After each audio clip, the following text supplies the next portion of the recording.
বন্ধু-বান্ধৱীসকল আজি দিনটো গুৰুত্বপূৰ্ণ বাতৰি মুহূৰ্তনে ধৰণৰ ৰাজ্যৰ অৰ্থনীতি পুনৰ উজ্জীৱিত কৰাৰ বাবে গঠন কৰা উপদেষ্টা সমিতিৰ দ্বাৰা কালি মুখ্যমন্ত্ৰী সৰ্বানন্দ সোণোৱালৰ হাতত প্ৰতিবেদন দাখিল অসমত কোভিড-19 আক্ৰান্ত লোকৰ সংখ্যা 1485 জনলৈ বৃদ্ধি কুৱেইটৰ পৰা বিমানেৰে অহা 30 জন যাত্ৰীৰ শৰীৰত কোভিড-19 সংক্ৰমণ কালিৰে পৰা আৰম্ভ হোৱা পঞ্চম পৰ্যায়ৰ লকডাউনৰ ক্ষেত্ৰত অসম চৰকাৰৰ নতুন নীতি নিৰ্দেশনা জাৰি মেঘালয় আৰু মণিপুৰকে ধৰি দেশৰ 5খন ৰাজ্য 18খন ৰাজ্যসভাৰ আসনৰ বাবে অহা 26 জুলাইত নিৰ্বাচন আৰু ৰাজ্যত পৰিবহণ বিভাগৰ দ্বাৰা গাড়ী পঞ্জীয়ন আৰু অনুজ্ঞাপত্ৰৰ বৈধতাৰ সময়সীমা অহা 31 জুলাইলৈকে বৃদ্ধি কোভিড-19 সংক্ৰমণৰ পৰিপ্ৰেক্ষিতত দেশজুৰি আৰোপ কৰা লকডাউনৰ ফলত দুৰ্বল হৈ পৰা ৰাজ্যখনৰ অৰ্থনীতি পুনৰুজ্জীৱিতকৰণৰ বাবে গঠন কৰা 7জনীয়া উপদেষ্টা সমিতিখনে কালি ৰাজ্য চৰকাৰৰ ওচৰত নিজৰ প্ৰতিবেদন দাখিল কৰিছে সমিতিখনে কালি মুখ্যমন্ত্ৰী সৰ্বানন্দ সোণোৱালৰ হাতত এই প্ৰতিবেদন দাখিল কৰে অৱসৰপ্ৰাপ্ত অতিৰিক্ত মুখ্য সচিব সুভাষ চন্দ্ৰ দাসৰ অধ্যক্ষতাত গঠিত সমিতিখনে হৰ্ষকালীন আৰু মজলীয়া তথা দীৰ্ঘকালীন কেতবোৰ পৰামৰ্শ প্ৰদান কৰিছে সেই অনুসৰি কৃষি আৰু ইয়াৰ আনুষংগিক খণ্ড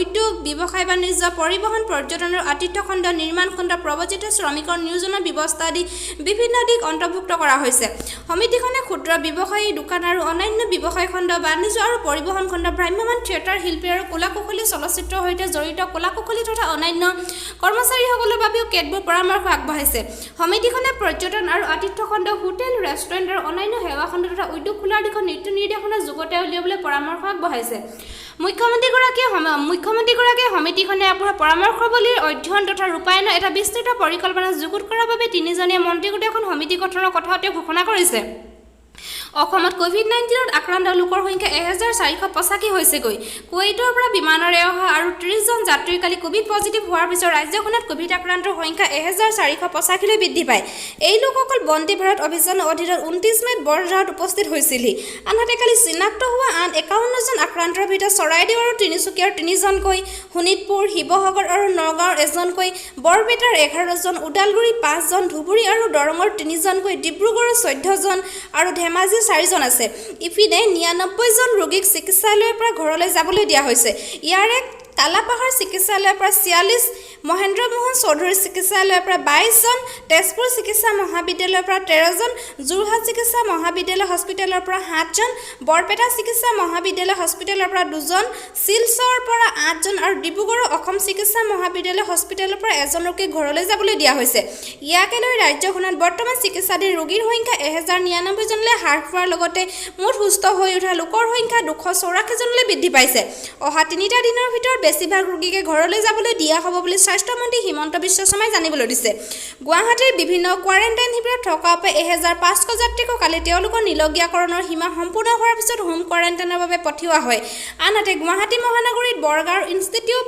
of advance study in science and technology আৰু গুৱাহাটী চিকিৎসা মহাবিদ্যালয়ৰ সহযোগত নতুনকৈ নিৰ্মিত এটা মাইক্ৰবায়লজি পৰীক্ষাগাৰ কালি উদ্বোধন কৰা হয় নতুন পৰীক্ষাগাৰটোৰ জৰিয়তে দৈনিক 1000 কোভিড-19 পৰীক্ষা কৰিব পৰা যাব এসপ্তাহৰ ভিতৰত ৰাজ্যখনত কোভিড-19 পৰীক্ষাগাৰৰ সংখ্যা 11লৈ বৃদ্ধি পাব বুলি মন্ত্ৰীগৰাকীয়ে আশা প্ৰকাশ কৰে চতুৰ্থ পৰ্যায়ৰ লকডাউনৰ অন্তত কালিৰে পৰা দেশৰ অন্যান্য ঠাইৰ লগতে অসমতো পঞ্চম পৰ্যায়ৰ লকডাউন আৰম্ভ হৈছে সেই অনুসৰি বিভিন্ন ক্ষেত্ৰত পূৰ্বতকৈ অধিক শিথিলতা আৰোপ কৰা হৈছে ৰাজ্য চৰকাৰে ঘোষণা কৰা নতুন নিৰ্দেশনা অনুসৰি পূৰ্বৰ শিথিলতাসমূহ বাহাল থকাৰ লগতে অহা 8 জুনৰ পৰা ৰাজ্যখনৰ সকলো হোটেল ৰেষ্টুৰেণ্ট আৰু অন্য আতিথ্য সেৱাসমূহ পুনৰ মুকলি কৰাৰ অনুমতি দিয়া হৈছে কিন্তু সামাজিক ব্যৱধানৰ নীতি নিয়মসমূহৰ লগতে এটা সময়ত ক্ষমতাৰ 50% লোককে সেৱা আগবঢ়াব পাৰিব 8 জুনৰ পৰা সামাজিক দূৰত্ব বজাই ৰাখি শ্বপিং মলসমূহ খোলাৰ অনুমতি দিয়া হৈছে লগতে ঘণ্টাত সৰ্বাধিক 20 জন লোকৰ উপস্থিতিত ধৰ্মীয় স্থান তথা উপাসনাস্থলীসমূহ 8 জুনৰ পৰা মুকলি কৰিব পাৰিব অৱশ্যে কম পৰিসৰৰ ধৰ্মীয় স্থানৰ সংশ্লিষ্ট পৰিচালনা সমিতিয়ে সামাজিক ব্যৱধানৰ নিয়মসমূহ যাতে অক্ষুণ্ণ থাকে তাৰ বাবে ব্যৱস্থা গ্ৰহণ কৰিব প্ৰতিটো ধৰ্মীয় অনুষ্ঠানে দৰ্শনাৰ্থীৰ প্ৰৱেশ সীমিত কৰাৰ উদ্দেশ্যে এবাৰ ব্যৱহাৰযোগ্য কাগজৰ কুপনৰ ব্যৱস্থা কৰিব লাগিব আনহাতে যোগ প্ৰাত ভ্ৰমণ আদিৰ বাবে থকা মুকলি ঠাইসমূহ কালিৰ পৰা মুকলি কৰাৰ অনুমতি দিয়া হৈছে কিন্তু এনে স্থানত বহাৰ বাবে ব্যৱস্থা নাথাকিব কালিৰ পৰা মুকলি ঠাই অথবা ষ্টুডিঅ চৰকাৰী আৰু ব্যক্তিগত সকলো ধৰণৰ ভিডিঅ' আৰু চলচ্চিত্ৰৰ দৃশ্যগ্ৰহণৰ বাবে অনুমতি প্ৰদান কৰা হৈছে লগতে কেৱল চুলি যতনৰ বাবেহে বিউটি পাৰ্লাৰ আৰু চেলুনসমূহ কালিৰ পৰা মুকলি কৰিব পাৰিব কিন্তু সকলো ক্ষেত্ৰতে পৰিষ্কাৰ পৰিচ্ছন্নতা সামাজিক ব্যৱধান বজাই ৰখাৰ লগতে মাস্ক আৰু হাত মোজা পৰিধান কৰাটো বাধ্যতামূলক। আনহাতে নতুন নিৰ্দেশনা অনুসৰি নিশা 9 বজাৰ পৰা পুৱা 5 বজালৈ সান্ধ্য আইন অব্যাহত থাকিব। 65 বছৰৰ ঊৰ্ধ্বৰ ব্যক্তি, ৰোগীয়া ব্যক্তি, গৰ্ভৱতী মহিলা আৰু 10 বছৰ তলৰ শিশুক স্বাস্থ্যজনিত কাৰণ অথবা অতি জৰুৰী নহ'লে ঘৰৰ পৰা ওলাই নাযাবলৈ পৰামৰ্শ আগবঢ়োৱা হৈছে। ইয়াৰ উপৰি দুচকীয়া বাহনত মহিলা আৰু 12 বছৰ তলৰ শিশুৰ বাহিৰে 2জন লোক উঠিব নোৱাৰিব। Cinema hall, gym, swimming pool, মনোৰঞ্জনৰ পাৰ্ক, থিয়েটাৰ, বাৰ, প্ৰেক্ষাগৃহ আদি বন্ধ থাকিব। কোনো ধৰণৰ সামাজিক, ৰাজনৈতিক, ক্ৰীড়া সংক্ৰান্তীয় মনোৰঞ্জন, শৈক্ষিক, সাংস্কৃতিক আৰু ধৰ্মীয় অনুষ্ঠানৰ বাবে অনুমতি প্ৰদান কৰা হোৱা নাই। লগতে পৰৱৰ্তী নিৰ্দেশ নোলোৱালৈকে বিদ্যালয়, মহাবিদ্যালয়, বিশ্ববিদ্যালয়, প্ৰশিক্ষণ কেন্দ্ৰ আদি বন্ধ থাকিব। কণ্টেইনমেণ্ট জোনত কোনো ধৰণৰ কাৰ্যকলাপৰ বাবে অনুমতি প্ৰদান কৰা হোৱা নাই। বিভিন্ন ৰাজ্যৰ পৰা খালী হোৱা ৰাজ্যসভাৰ 18খন আসনৰ বাবে কোভিড-19 চৰকাৰী নীতি নিয়মৰ মাজেৰে অহা 19 জুনত নিৰ্বাচন অনুষ্ঠিত হ'ব। যোৱা 26 মাৰ্চত এই আসনকেইখনৰ নিৰ্বাচন অনুষ্ঠিত হোৱাৰ কথা আছিল যদিও পৰৱৰ্তীত পৰিস্থিতি দেশৰ নিৰ্বাচন আয়োগে এই নিৰ্বাচন স্থগিত ৰাখিছিল। অন্ধ্ৰপ্ৰদেশ আৰু ৰাজস্থানত 3খনকৈ, ঝাৰখণ্ডত 2খন, মেঘালয় আৰু মণিপুৰত 1খনকৈ ৰাজ্যসভাৰ আসনৰ নিৰ্বাচনৰ বাবে শীঘ্ৰেই ভোট গ্ৰহণৰ প্ৰক্ৰিয়া আৰম্ভ হ'ব। কোভিড-19 নিয়মাৱলীৰ মাজেৰে ভোট গ্ৰহণ কৰিবৰ বাবে মুখ্য সচিবসকলে এজন বিশেষ বিষয়াক নিযুক্তি দিব। গুৱাহাটীৰ পৰা প্ৰকাশিত দৈনিক বাতৰি কাকতসমূহে আনলক 1 শীৰ্ষক লকডাউনৰ 5ম পৰ্যায়ত নীতি নিৰ্দেশনাৰে ভিন ভিন শিৰোনামাৰে আজিৰ মুখ্য বাতৰি প্ৰকাশ কৰিছে। আমাৰ অসম কাকতৰ শিৰোনামা মন্দিৰ মছজিদ খুলিব নে নুখুলে, স্কুল কলেজ। অসমীয়া খবৰ কাকতৰ শিৰোনাম আনলক 1 অৱশেষত খুলিল, চেলুন পাৰ্লাৰ, ধৰ্মীয় অনুষ্ঠানত থাকিব লাগিব পেপাৰ টকেন। দৈনিক অসম কাকতে 4.4 কোটি টকাৰ নতুন যন্ত্ৰপাতি 3 মাহতে বিকল শিৰোনামাৰে পানী যোগানৰ নামত পৌৰ নিগমত সংঘটিত ভয়ংকৰ কেলেংকাৰীৰ বিষয়ে মুখ্য বাতৰি প্ৰকাশ কৰিছে। আনহাতে কাকতখনে খাৰিফ শস্য ন্যূনতম সমৰ্থন মূল্যভিত্তিক কেন্দ্ৰীয় চৰকাৰৰ শীৰ্ষক এটা বাতৰি বক্স নিউজ হিচাপে প্ৰকাশ কৰিছে। ৰাজ্যত 1485লৈ বৃদ্ধি কৰোনা পজিটিভ। এই বাতৰিটো আজি প্ৰকাশিত প্ৰতিখন কাকতৰে প্ৰথম পৃষ্ঠাৰ অন্যতম গুৰুত্বপূৰ্ণ বাতৰি হিচাপে বিস্তৃত হিচাপে প্ৰকাশ কৰিছে। দৈনিক অগ্ৰদূত কাকতৰ মুখ্য বাতৰি শিৰোনামা কৰোনা আক্ৰান্ত 7ম স্থানত ভাৰত। এসপ্তাহৰ বাবে ৰাজধানী হিমাচল। ৰাজ্যৰ একাংশ জনসাধাৰণৰ দায়িত্ব জ্ঞানহীনতা চূড়ান্ত নিৰ্দেশনৰ বিষয়ে প্ৰকাশ কৰি দৈনিক জনমভূমি কাকতে লকডাউনৰ সময়ত 3 কোটি জৰিমনা আদায় শিৰোনামেৰে মুখ্য বাতৰি প্ৰকাশ কৰিছে। আজি প্ৰকাশিত অন্যান্য বাতৰিসমূহৰ ভিতৰত আছে সাম্প্ৰতিক বানত 11খন জিলাৰ 4 লাখ লোক বানৰ ক্ষতিগ্ৰস্ত। বিদ্যুৎ সংশোধনী বিধেয়কৰ বিৰোধিতা। বিদ্যুৎ খণ্ডৰ কৰ্মচাৰী, অভিযন্তা, বিষয়া তথা পেঞ্চনাৰসকলৰ 11 বছৰৰ ভিতৰত সৰ্বনিম্ন অৰ্থনৈতিক বিকাশৰ হাৰ। মোদীজে অৱনমিত কৰিলে ভাৰতৰ স্থান। বাঘজানত 6ষ্ঠ দিনৰ বন্ধ কৰিব পৰা নাই গেছৰ নিৰ্গমন ইত্যাদি। এয়া আছিল আজি গুৱাহাটীৰ পৰা প্ৰকাশিত বাতৰি কাকতসমূহৰ মুখ্য বাতৰি চমু অৱলোকন। মুখ্যমন্ত্ৰী সৰ্বানন্দ সোণোৱালে কালি হোজাই জিলাৰ বান আৰু খহনীয়াৰ বুজ লয়। মুখ্যমন্ত্ৰীগৰাকী জিলাখনৰ কেন্দুগুৰি হাতীমাৰাত কপিলীৰ পাৰত উপস্থিত হৈ কপিলীয়ে খহাইনী স্থান পৰিদৰ্শন কৰে। মুখ্যমন্ত্ৰী পীয়ুষ হাজৰিকা, বিধায়ক শিলাদত্ত দেৱ আৰু শিবু মিশ্ৰই সংগ দিয়ে। বান খহনীয়াৰ বুজ লোৱাৰ পিছত শ্ৰী সোণোৱালে সংবাদ মাধ্যমৰ আগত কয় যে বহু বছৰৰ পিছত এনেধৰণৰ ভয়ংকৰ পৰিস্থিতি ইয়াত উদ্ভৱ হৈছে। বান আৰু খহনীয়াৰ ফলত মথাউৰি ভঙাত হাজাৰ হাজাৰ লোক ক্ষতিগ্ৰস্ত হৈছে। বান আৰু খহনীয়াৰ দুৰ্যোগত ৰাজ্যৰ 11খন জিলাৰ 4 লাখ লোক ক্ষতিগ্ৰস্ত হৈছে। মুখ্যমন্ত্ৰীজনে লগতে কয় যে বান খহনীয়াৰ স্থায়ী সমাধানৰ বাবে প্ৰধানমন্ত্ৰী নৰেন্দ্ৰ মোদীয়ে উত্তৰ পূৰ্বাঞ্চলৰ প্ৰতিখন ৰাজ্যৰ এগৰাকীকৈ বিষয়াক লৈ ৰীতি-নীতি আয়োগৰ উপাধ্যক্ষৰ অধ্যক্ষতাত এখন নতুন সমিতি গঠন কৰিছে, যিখনৰ নাম হৈছে নৰ্থ ইষ্ট ৱাটাৰ মেনেজমেণ্ট সমিতি। এই সমিতিয়ে আগন্তুক দিনত অসমৰ লগতে চুবুৰীয়া ৰাজ্যসমূহৰ বান, খহনীয়া আৰু ভূমিস্খলনৰ স্থায়ী সমাধানৰ চেষ্টা কৰিব। অৰুণাচল প্ৰদেশত কালি আৰু 15জন লোক কোভিড-19ত আক্ৰান্ত হৈছে। অৱশ্যে এই লোককেইজন বৰ্তমান চৰকাৰী কোৱাৰেণ্টাইন কেন্দ্ৰতে আছিল তেওঁলোকক কোভিড-19ৰ আছুতীয়া চিকিৎসালয়ত ভৰ্তি কৰোৱা হৈছে। ৰাজ্যখনত বৰ্তমান কোভিড-19ৰ চিকিৎসাধীন হোৱা লোকৰ সংখ্যা 19 জনলৈ বৃদ্ধি হৈছে। আনহাতে মণিপুৰত কালি আৰু 7জন লোকৰ শৰীৰত কোভিড-19 সংক্ৰমণ ধৰা পৰিছে। ইম্ফলত চৰকাৰী সূত্ৰই জনোৱা মতে এই আটাইকেইজন লোক অলপতে বহিৰাজ্যৰ পৰা উভতি আহিছিল আৰু ইয়াকে লৈ ৰাজ্যখনত এটা মাৰাত্মক ৰোগত আক্ৰান্ত লোকৰ সংখ্যা 800 জনলৈ বৃদ্ধি পালে। কালি আক্ৰান্ত লোকসকলৰ ভিতৰত সেনাপতি জিলাৰ এজন 17 বছৰীয়া আৰু অন্য এজন 26 বছৰীয়া যুৱক, অলপতে চেন্নাইৰ পৰা আহিছিল আৰু 2জন লোক উত্তৰ প্ৰদেশৰ পৰা উভতি অহা বিষ্ণুপুৰ জিলাৰ লোকো আছিল।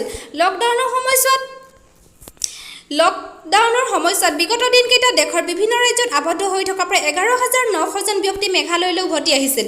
মেঘালয়ৰ স্বাস্থ্যমন্ত্ৰী এল হেকে কালি শ্বিলঙত এই কথা প্ৰকাশ কৰি কৈছে যে 8 পৰা 10 দিনৰ ভিতৰত দেশৰ বিভিন্ন ৰাজ্যৰ পৰা আৰু প্ৰায় 6,000 লোক মেঘালয়লৈ উভতি আহিব। তেওঁ কৈছে যে কৰোনা ভাইৰাছ প্ৰতিৰোধৰ বাবে এই লোকসকলক ৰখাৰ বাবে ৰাজ্যখনত 100টাতকৈও অধিক কোৱাৰেণ্টাইন কেন্দ্ৰ স্থাপন কৰা হৈছে। তেওঁ লগতে কৈছে যে ৰাজ্যখনত এতিয়ালৈকে 27জন লোক কোভিড-19ত আক্ৰান্ত হৈছে যদি বৰ্তমান 14জনে চিকিৎসাধীন হৈ আছে। আনহাতে মেঘালয়ৰ মুখ্যমন্ত্ৰী কনৰাড চাংমাই কালি দক্ষিণ গাৰো পাহাৰ জিলা ভ্ৰমণ কৰি জিলাখনত স্থাপন কৰা কোৱাৰেণ্টাইন কেন্দ্ৰত শেহতীয়া স্থিতি আৰু ব্যৱস্থা সম্পৰ্কে বুজ লয়।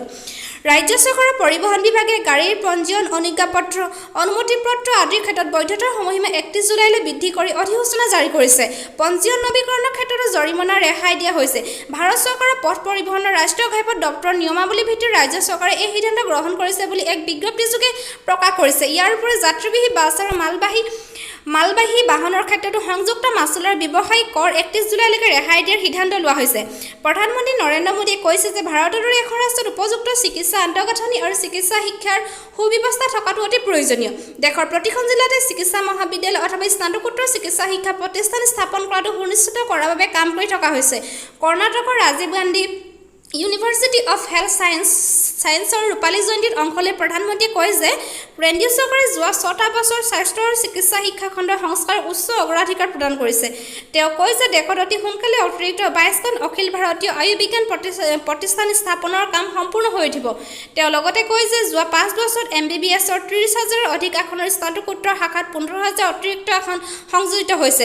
আয়ুষ্মান ভাৰত অভিযানৰ অধীনত 2 বছৰত 1 কোটি লোক উপকৃত হৈছে বুলি তেওঁ জানিবলৈ দিছে। তেওঁ লগতে কয় যে কৰোনাৰ বিৰুদ্ধে সন্মুখ সমৰত অৱতীৰ্ণ হোৱা চিকিৎসক, স্বাস্থ্যকৰ্মীৰ বিৰুদ্ধে কোনো ধৰণৰ দুৰ্ব্যৱহাৰ আৰু অতিশাৰ্য সহ্য কৰা নহ'ব। যোৰহাটৰ নতুন চাহ নিলাম কেন্দ্ৰত কালি প্ৰথমবাৰৰ বাবে অনলাইন যোগে চাহৰ নিলাম সম্পন্ন হয়। ভাৰতৰ সৰ্ববৃহৎ business to business e-commerce company জংচন ছাৰ্ভিচেছ লিমিটেডৰ দ্বাৰা ভাৰতীয় চাহ বৰ্ডৰ সংযোগত এই নিলাম প্ৰক্ৰিয়া সম্পন্ন হয়। এই প্ৰক্ৰিয়াত মুঠ 38খন চাহ বাগানত উৎপাদিত গ্ৰীণ টি, অৰ্থডক্স আৰু চিটিজি চাহৰ নিলাম কৰা হয়। ভাৰত চৰকাৰে চোৰাংচোৱাগিৰিত লিপ্ত হোৱাৰ অপৰাধত দিল্লী, পাকিস্তান দূতাবাসত কৰ্মৰত 2গৰাকী বিষয়াক বহিষ্কাৰ কৰিছে। ধনৰ বিনিময়ত ভাৰতৰ নিৰাপত্তা সংক্ৰান্তীয় নথি সংগ্ৰহ কৰাৰ মুহূৰ্ততে দেওবাৰে দিল্লী আৰক্ষীয়ে পাকিস্তান দূতাবাসৰ 2 বিষয়াক গ্ৰেপ্তাৰ কৰিছিল। ইয়াৰ পাছতে বৈদেশিক পৰিকল্পনা মন্ত্ৰালয়ে আবিদ হুছেইন আৰু মহম্মদ তাহিৰ নামৰ 2 পাকিস্তানী কূটনীতিবিদক 24 ঘণ্টাৰ ভিতৰত দেশ ত্যাগৰ কঠোৰ নিৰ্দেশনা জাৰি কৰিছে। পাকিস্তান দূতাবাসৰ ভিছা শাখাত কৰ্মৰত 2 বিষয়াই দিল্লী আৰক্ষীৰ যে তেওঁলোকে দুয়োকে পাকিস্তানী চোৰাংচোৱা সংস্থা ISIৰ হৈ কাম কৰি আহিছে বুলি স্বীকাৰ কৰিছে। ৰাজ্য চৰকাৰৰ শিক্ষা বিভাগে চলিত শৈক্ষিক বৰ্ষ 31 মাৰ্চলৈ সম্প্ৰসাৰণ কৰাৰ সিদ্ধান্তক বিভিন্ন মহলে আদৰণি জনাইছে। অসম মাধ্যমিক শিক্ষক আৰু কৰ্মচাৰী সংস্থাই লকডাউনৰ বাবে ছাত্ৰ-ছাত্ৰীয়ে সন্মুখীন হোৱা ক্ষতিৰ প্ৰতি লক্ষ্য ৰাখি চৰকাৰে লোৱা সিদ্ধান্তসমূহক সঠিক আখ্যা দিয়াৰ লগতে সংগঠনটোৱে এই শৈক্ষিক বৰ্ষৰ স্থায়ী পৰিৱৰ্তনৰ প্ৰয়োজনীয়তাৰ বিষয়ে দোহাৰে। সংগঠনটোৱে কালি এখন সংবাদমেলত যোগে কয় যে কেন্দ্ৰীয় মাধ্যমিক শিক্ষা বৰ্ডৰ সৈতে ভাৰতৰ আন ৰাজ্যৰ শৈক্ষিক বৰ্ষৰ মিল আছে আৰু বিভিন্ন প্ৰতিযোগিতামূলক পৰীক্ষাত অৱতীৰ্ণ হোৱাৰ বাবেও অসমৰ সেৱাৰ অন্তৰ্গত চৰকাৰী বেচৰকাৰী খণ্ডৰ বিদ্যালয়সমূহৰ শৈক্ষিক বৰ্ষ মাৰ্চৰ পৰা এপ্ৰিললৈ পৰিৱৰ্তনৰ কৰি চৰকাৰী স্থায়ী সমাধানৰ ব্যৱস্থা কৰিব লাগে। যদি আপোনালোকে মোৰ চেনেলটো চাই ভাল পাইছে, লাইক, শ্বেয়াৰ আৰু কমেণ্ট কৰি জনাব, লগতে ছাবস্ক্ৰাইব কৰিবলৈ নাপাহৰিব। ধন্যবাদ।